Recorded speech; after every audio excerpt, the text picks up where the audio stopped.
মাওলানা doctor Mizanur Rahman আজহারীর পর এবার আস-সুন্নাহ ফাউন্ডেশনের চেয়ারম্যান ও ইসলামিক স্কলার শাইখ আহমদুল্লাহর ভিসা বাতিল করেছে অস্ট্রেলিয়া। স্থানীয় সময় রোববার ইহুদি সম্প্রদায়কে নিয়ে অবমাননাকর মন্তব্য এবং বিশ্বজুড়ে অস্থিরতা সৃষ্টির জন্য তাদের দায়ী করার অভিযোগে এই পদক্ষেপ নেওয়া হয়েছে বলে জানিয়েছে দেশটির প্রভাবশালী গণমাধ্যম দ্য ডেইলি টেলিগ্রাফ। প্রতিবেদনে বলা হয়, শাইখ আহমদুল্লাহ সম্প্রতি অস্ট্রেলিয়ার সফরকালে সিডনিতে আয়োজিত একটি অনুষ্ঠানে বক্তব্য দেওয়ার কথা ছিল, কিন্তু তার আগের কিছু ভিডিও বক্তব্য প্রকাশ্যে আসার পর বিতর্ক শুরু হয়। একটি ভিডিওতে তাকে বলতে শোনা যায়, একজন পণ্ডিত একবার বলেছিলেন, যদি দুটি মাছও মারামারি করে তবে বুঝতে হবে এর পেছনে ইহুদিদের ষড়যন্ত্র রয়েছে, তারা এতটাই জঘন্য, পৃথিবীর যত অশান্তি তার নেপথ্য কারিগর হলো এই ইহুদিরা।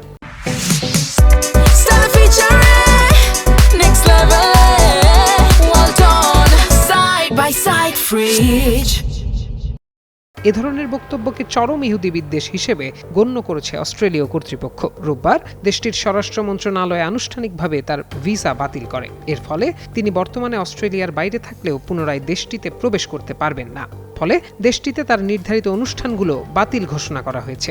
অস্ট্রেলিয়ার অভিবাসন বিষয়ক সহকারী মন্ত্রী ম্যাট থিসলেথওয়েট স্কাই নিউজকে দেয়া এক সাক্ষাৎকারে বলেন, যারা ইহুদি বিদ্বেষী বা ইসলাম বিদ্বেষী মতাদর্শ ছড়ায় তাদের প্রতি অস্ট্রেলিয়ার কোনো সহনশীলতা নেই। মাইগ্রেশন অ্যাক্ট অনুযায়ী অস্ট্রেলিয়ার এ ধরনের ভিসা বাতিলের ক্ষমতা রয়েছে।